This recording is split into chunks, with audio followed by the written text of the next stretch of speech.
I'm going to present today, it was initially around the BSH new guidelines. As Anne mentioned earlier, we've not quite got to finalising the guidelines, but in reality, there is very few elements that have changed. So what I want to do today is just focus on the aspects of the guidelines and elements of paediatric transfusion, which I find important as a transfusion manager and spending quite a lot of time in the transfusion laboratory, specifically in paediatrics. Why is laboratory paediatric transfusion so special? Why is it so different? And why is it important? So in this presentation, I'm going to try and focus on some of the real challenges and differences that we face in a paediatric laboratory, one of which is the problems associated with sampling and patient identification. The fact that we use additional samples from moms that are separate samples in order to do compatibility testing. Neonates specifically have specific components that are different to adults, so I'll just speak a little bit about that. There's the additional laboratory testing, such as using the maternal sample and doing a DAT in some of the neonates. Compatibility testing can be slightly different sometimes. Another difference is, which has been mentioned previously, that prescription is in volumes rather than units. And the fact that a lot of large adult centres that do have paediatrics might contribute to a very small portion of their workload. So there might be familiarity issues between the neonatal and infant requirements, and the shot data, which shows that there's quite a high proportion of paediatric shot cases related to incorrect component transfuse, delays, and under and over transfusion. So one of the key practice points within the current guidance is that we should minimise phlebotomy where possible in paediatrics, and to a degree, a local policy and the frequency and types of regular blood tests required, collecting small samples and using small sample volumes, laboratory analyzers and near patient testing. So one of the most frequent questions I get asked in the laboratory is, can I accept this sample? And although there are quite clear guidelines available on what to accept and what to reject, it's sometimes not that straightforward. So quite commonly we get a wrong name, date of birth, hospital number on the sample, but we get other discrepancies, which can be just a slight misspelling of a name, for example, Billy spelt with an IE or a Y. We do get samples labelled with the current year. We do get smudged and illegible samples as well. And we get information crossed through and then the correct information added onto the sample. So it's quite difficult to make a decision sometimes. So the challenges we face, we do get quite a lot of smudging, and on the top right example you can see that it's smudged, but would you accept it if you can make out the detail? We do get quite a lot of extra long names, double-barrelled surnames, double-barrelled forenames, use of the NHS number as well. And you can see the size of the sample. It's literally impossible to fit all that information on there. And I think hospitals and laboratories need to decide if they can agree a minimum sample labelling, maybe on an individual patient basis. We also get small samples where there's just not enough room for a signature or a date bled. And would you accept if that information can be found elsewhere, for example, on the request form? We do get quite a lot of poor handwriting, and certain letters such as an E and a C can look quite similar. Do you accept those if it's not entirely clear? And especially with neonates, we can get name changes, for example, baby to John. And so the name on the sample might be different to the name on the request form. So we face all these challenges quite regularly in paediatric transfusion. So what are the consequences of poor sample labelling? A sample needs to be retaken. So we need to try and make sure that the samples are properly labelled, using the patient circle every time. Samples that need to be retaken can result in upset patients. It's not easy to obtain a paediatric sample all the time.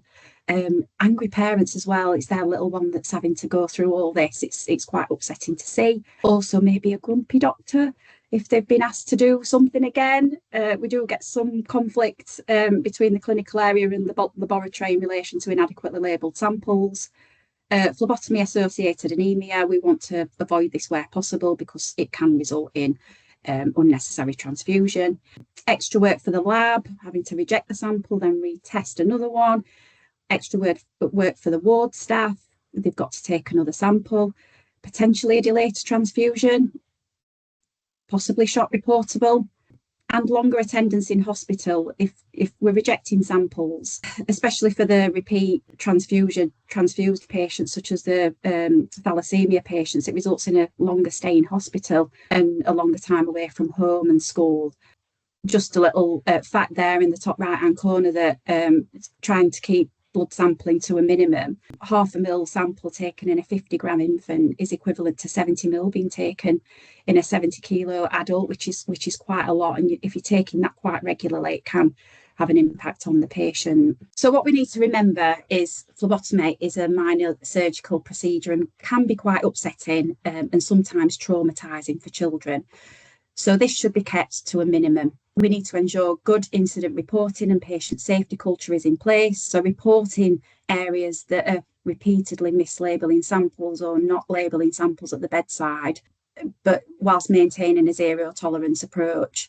We need to understand the consequences of not following procedures correctly, whether that be repeat sampling or the risk of patient harm. And specifically for newborns, there needs to be a process and a policy in place for temporary name changes, whether that's, and this should be a risk-based approach decided by the hospital, whether that's a new sample with the correct details, or you'd be prepared to accept a request form signed by the requester with the new details, or whether that's something that you'd be willing to update automatically from your EPR system. So another key practice point within the guidelines is to minimise donor exposure. So hospitals should develop policies that help minimise the exposure of infants to multiple donors. And we all know that an individual red cell unit and platelet units can be split into satellite units. And as part of reviewing the guidance for the new paediatric guidelines, what we've come to understand is that different hospitals have different specialities and different blood usage. So we don't feel that a one size fits all for allocation of neonatal split units. For example, a hospital that might just do the occasional top-up transfusion of 1 or 2 neonatal splits, it's not really in the interests of minimising blood wastage to reserve that entire split for that individual patient, where there might be a hospital that does have patients that tend to use the entire split. So I think hospitals need to look at their own usage and develop their own allocation policy within their laboratories to meet the demands of their patients whilst minimising wastage. So neonates, what's so different about neonates? So neonates are patients under 4 months of age. For blood grouping, neonates have approximately 1/3 of the A and B red cell antigens present on their cell surface compared to adults. Neonates that are sick are often under shared care between different hospitals. They may receive transfusions, so it's always important to investigate a dual population reaction in your blood group. For the reverse blood group, the A and B antigens are not very well developed, so it's not advised that a reverse group is performed in this patient group. And any maternal ABO antibodies may be detectable in the neonatal plasma. For red cell antibody screening, red cell antibodies in neonates are not usually produced in the first 4 months of life, and any antibodies there are likely to be of maternal origin. As explained in a previous talk, IgG antibodies are actively transported across the placenta, but these antibodies do include red cell antibodies and, of course, platelet antibodies. Transfusion testing in neonates up to 4 months. So just to go over that, babies, we need to test the ABO and D forward group, no reverse group. DAT is advised if transfusion is likely. Routine performing of a DAT is not recommended unless transfusion is required. or unless there's evidence of hemolysis or hemolytic disease of the fetus and newborn. A DAT should not be routinely performed unless any of the above apply. So in the mother sample, we do a full ABO and D group. We do an antibody screen. The sample can be collected within 3 days of delivery or post-delivery. An antibody identification if the screen is positive. It's important to note that in the absence of a maternal sample, the neonate sample can be used, and where transfusion is required and maternal sample is not available for whatever reason, or if mom is not biological mom, then we must be using baby sample and we shouldn't delay transfusion. So why do we use the maternal sample? So any antibodies of clinical significance that can cause HDFN will be in the maternal plasma. The neonate is unlikely to make any antibodies before 4 months of age, and it's much easier to obtain a sufficiently large sample from mom to do antibody screening and antibody identification if required. Sample collection in the neonate can cause iatrogenic anemia and exacerbates anemia of prematurity. And the maternal antibody in the neonate can become bound to the red cells within the neonate if they are antigen positive, and that can remove that antibody from the plasma, resulting in either a weaker or possibly a false negative antibody screen. So we perhaps miss the opportunity to provide fully compatible blood for the neonate. So compatibility testing. If the neonatal DAT and antibody screen are negative, and the confirmation ABO and D groups are not anomalous, then no further pre-transfusion testing is required until the patient is 4 months of age. If there is an antibody detectable in the maternal or neonatal plasma and or a positive DAT on the neonatal red cells, then further investigation should be taken, including taking into consideration, has the maternal antibody the potential to cause HDFN? Is the neonate antigen positive from the maternal antibody? Is there ABO incompatibility between mother and infant, because the incompatibility could be due to an anti-A or anti-B IgG? Has the mother received prophylactic anti-D? We do get quite a lot of positives in RHD negative mothers delivering a D positive baby, so which can be accounted for. Consider elution studies if the DAT is positive and there is evidence of hemolysis, even in the absence of an identifiable antibody in the screen or the panel, because the antibody might be attached to the neonate's red cells. And where there is an antibody present, a cross match is required. I just make reference here to the updated guidelines on red cells in pregnancy, which was published earlier this year. This includes a table of antibodies and the clinical significance in HDFN. It's really good. I do recommend having a look at that and having reference to it. Just to know that care must be taken when interpreting a DAT result. It can sometimes be negative during acute hemolysis or positive for no obvious clinical serological reason, and it may be due to prophylaxis given in D negative mothers with D positive infants. So blood requirements and selection. So for neonates and infants under 1 year of age, there are a variety of blood components available. These include red cells and platelets for IUT, small volume pedipacks, so these are the neonatal splits. There are neonatal large volume transfusion packs, so these are adult units with a neonatal specification. There are exchange red cells, there are neonatal infant platelets, there's also neonatal and infant FFP and cryo.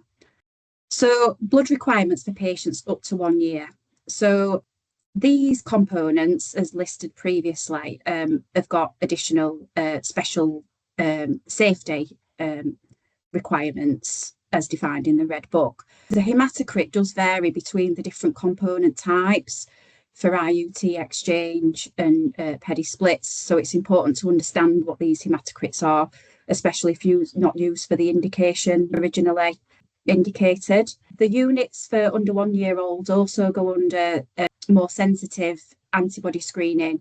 This is called a PANTS test. It stands for Paediatric Antibody Screen Test, just to exclude the presence of any passive donor red cell antibodies. They are all high titer negative, They are all default CMV negative too. This is not required for all under 1 year olds. The guidance states that CMV negative are required for up to 28 days post EDD, but due to the difficulty in getting the corrected gestational age, a wider cut-off of 6 months, less than 6 months, is generally used to capture any infants that are premature to ensure they also get CMV negative. And the blood donors themselves need to give in at least one donation in the last 2 years and be negative on the previous and current for all mandatory microbiological markers. Other considerations for patients under 1 year old, exchange units have a higher plasma content.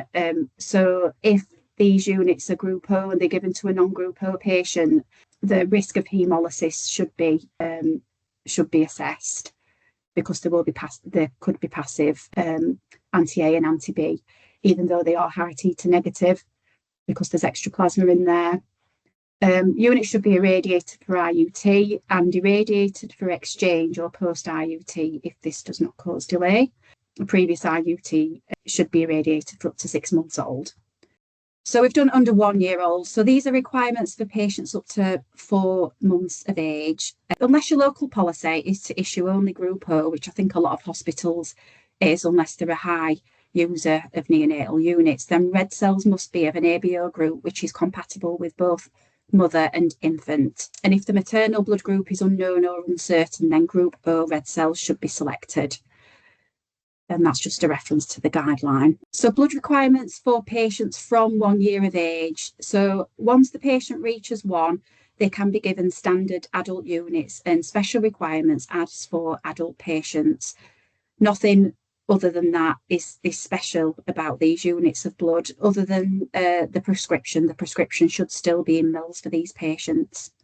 So within the new guidelines, we've introduced, we're hoping to introduce this table. Now, it's nothing new. It's all based on current practice, but it just brings together all the information in one place to view, because it can sometimes be a little bit confusing regarding the age of blood. So hopefully this will be useful to you once the new guideline has been published.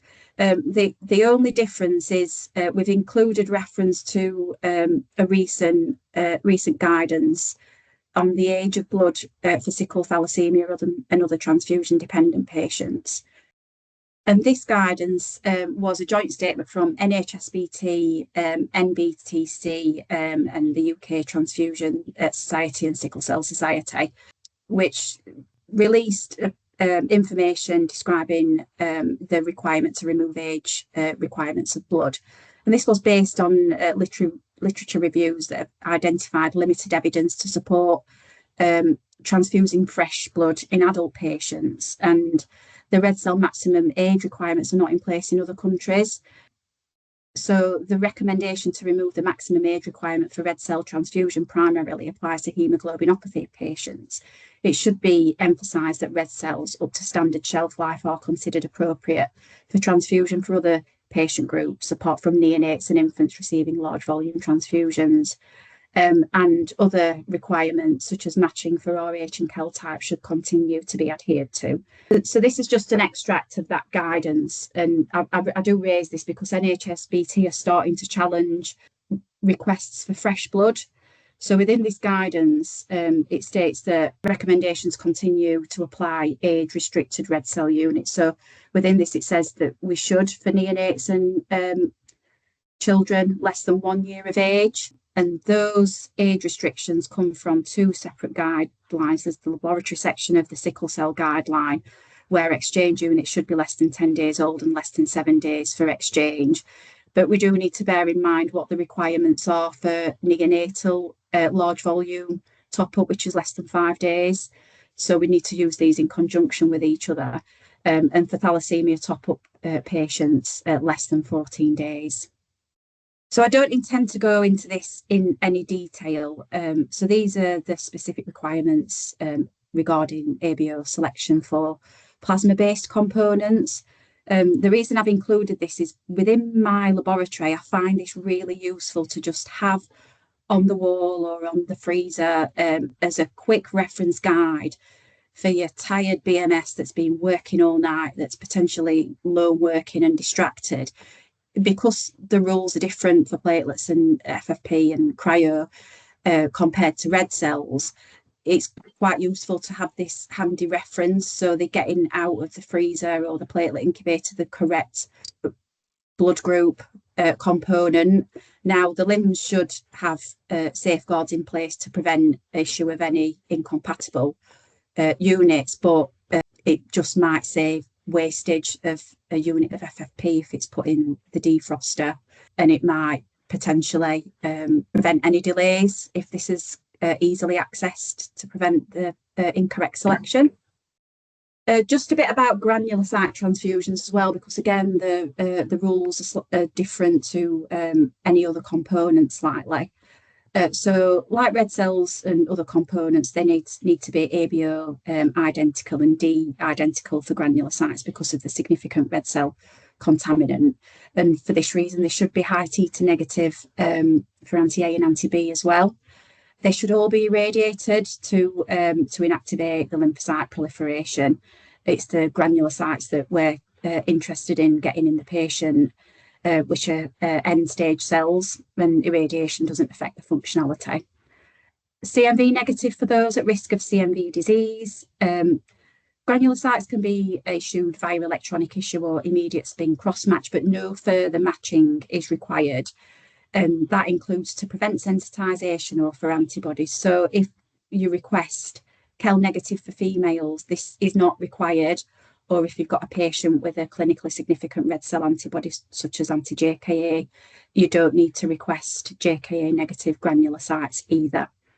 To note as well that the additional neonatal specifications applied to components for patients under 1 year of age cannot be applied to granulocytes. So it's just something to bear in mind for granulocyte transfusions. So emergency neonatal units, key practice point is that policies should ensure that pedipacks are available for emergency use by maternity and neonatal units.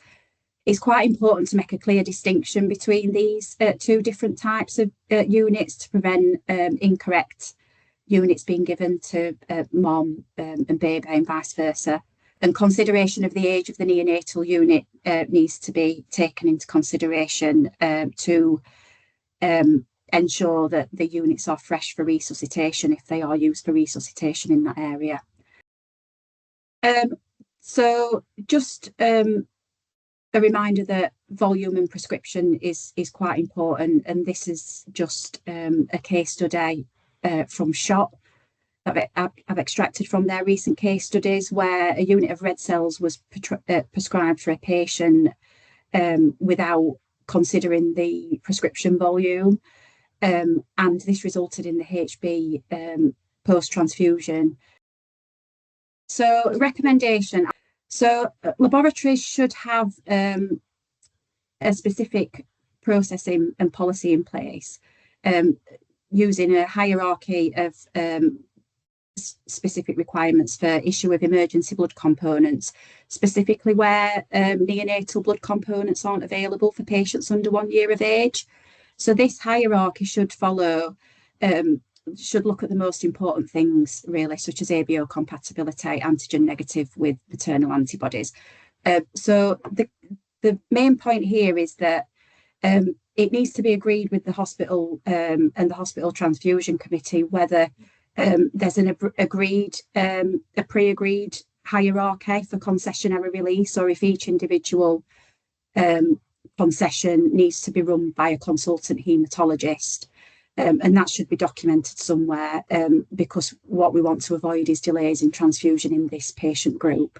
So this is just another case study where emergency platelet transfusion was required for a severely thrombocytopenic neonate, where neonatal specification platelets were not available, but there was a 2-hour delay in authorising concessionary release of these non-neonatal spec platelets, which shouldn't happen really. And there's also similar suggestions for emergency issue for urgent and emergency IUTs. So where it's an urgent request and there may be time to obtain blood from the NHSBT, then we could use neonatal IUTs or irradiated neonatal exchange.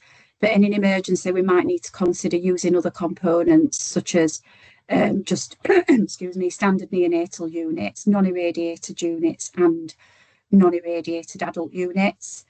We need to plan for high-risk cases, consideration of maternal antibodies and getting blood on site should a patient, a mother have antibodies of clinical significance. Bear in mind the hematocrit of the units, which we've mentioned before, and the age of the blood, because older units risk hyperkalemia. Just to mention about shared care, and mentioned before that sick neonates are often under shared care. So there needs to be a really good process in place to share transfusion information between hospital transfusion laboratories and clinicians.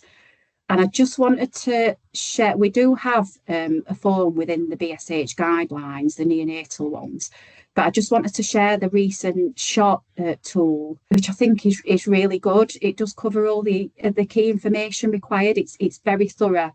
So this is just a bit of an advertising opportunity for SHOT, just to show what good work they do in the tools that they provide.